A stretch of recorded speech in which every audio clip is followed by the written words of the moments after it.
ప్రభు అయిన యేసుక్రీస్తు నామంలో మీ అందరికీ నా ప్రత్యేకమైనటువంటి వందనాలు తెలియజేసుకుంటున్నాను. దేవుడు మరలా మనకు మరొక దినం ప్రసాదించాడు. అందును బట్టి దేవదేవునికి నా ప్రత్యేకమైన స్తోత్రాలు తెలియజేసుకుంటున్నాను. నిన్నటి కంటే ఈరోజు ఇంకా మెండైన ఆశీర్వాదాలతో మనల్ని ఆశీర్వదించాలని దేవుని మీ పట్ల నేను కోరుకుంటున్నాను. చాలా సంతోషం అండి. చాలామందికి చర్చ్ అంటే నేటికి కూడా అర్థం తెలియనటువంటి వారు చాలామంది ఉన్నారు. కానీ వీళ్ళంతా కూడా మనందరూ కూడా దేవుని భక్తులమే. చాలా ఆశ్చర్యం వేసింది.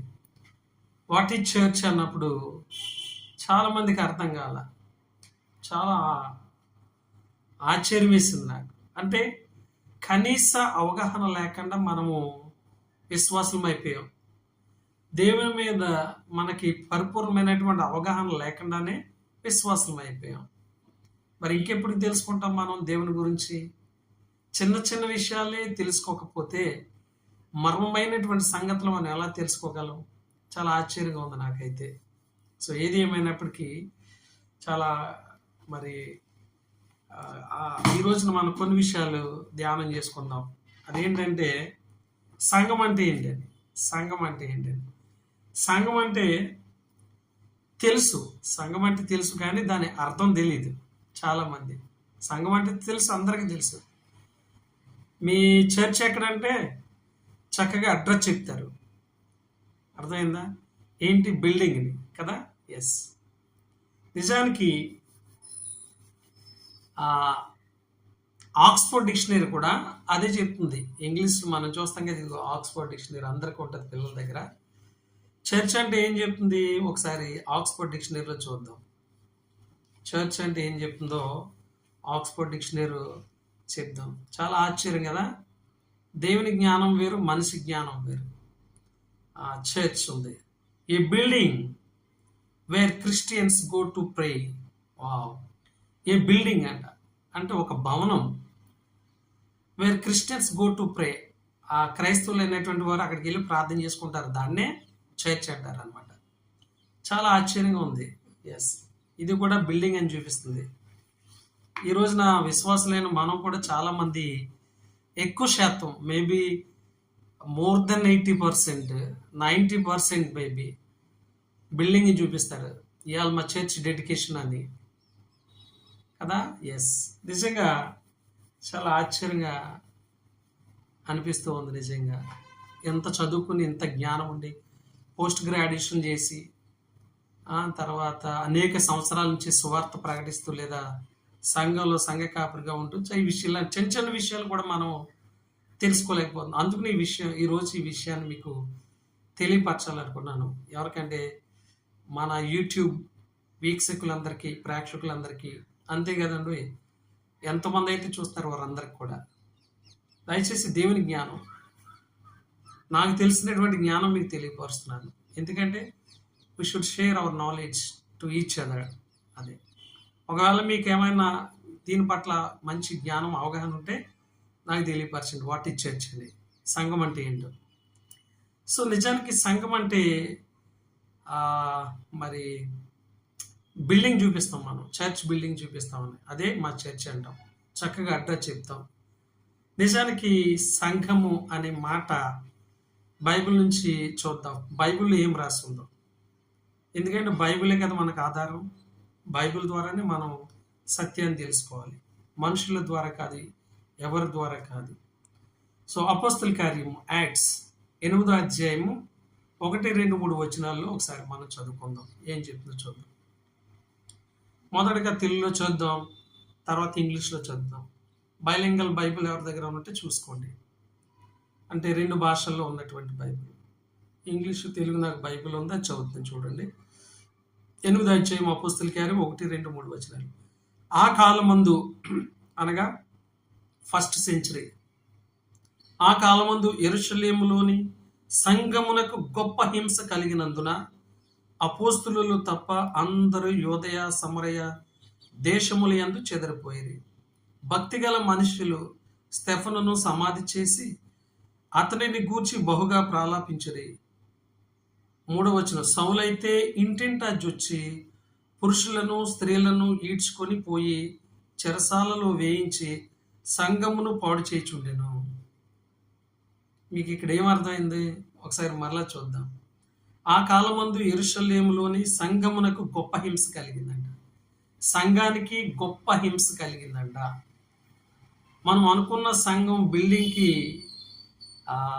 జీవం లేనటువంటిది, రాతితో నిర్మించినటువంటిది, సిమెంట్, ఇటుక, ఇనుము, ఇసుకతో నిర్మించింది.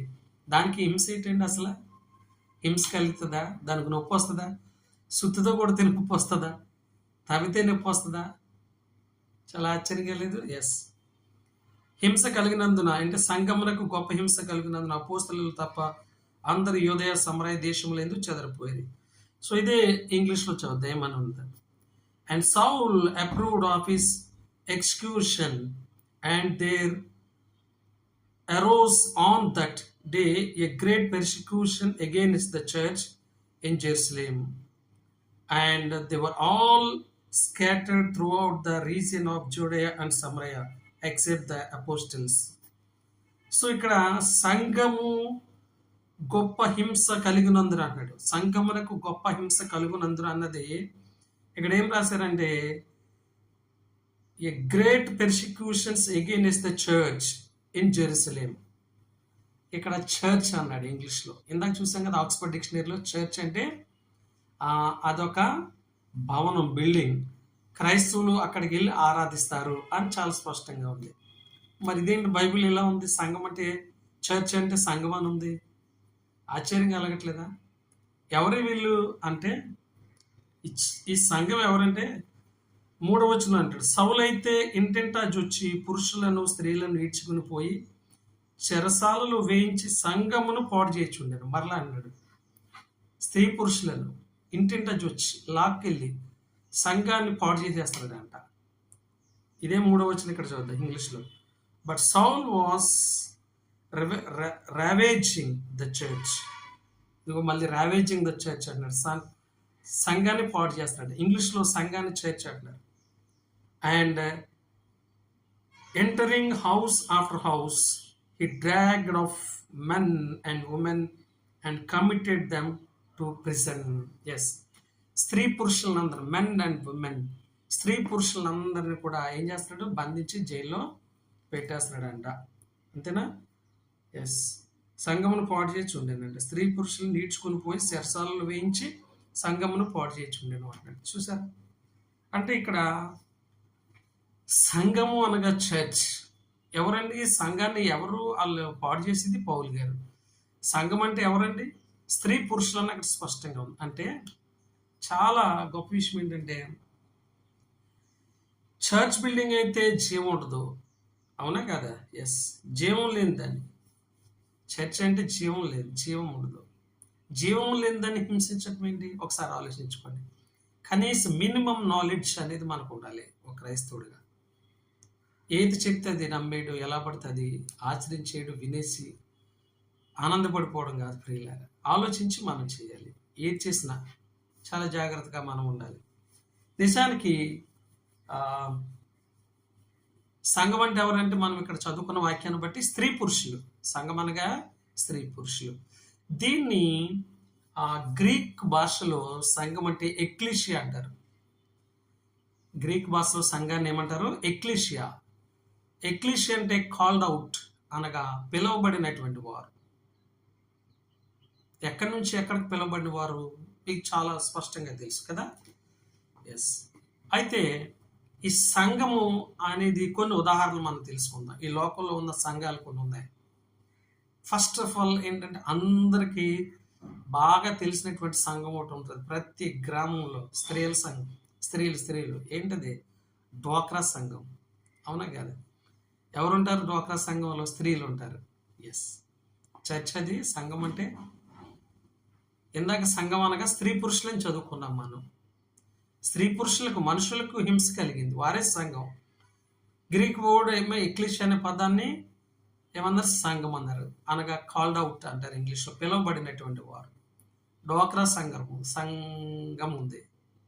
ఎస్. తర్వాత ఇంకా చాలా కుల సంఘాలు ఉన్నాయి. ఏంటవి? బ్రాహ్మణ సంఘం ఉంటుంది, కమ్మ సంఘం ఉంటుంది, కాపు సంఘం ఉంటుంది, తర్వాత ఆర్యవైశ్య సంఘం ఉంటుంది.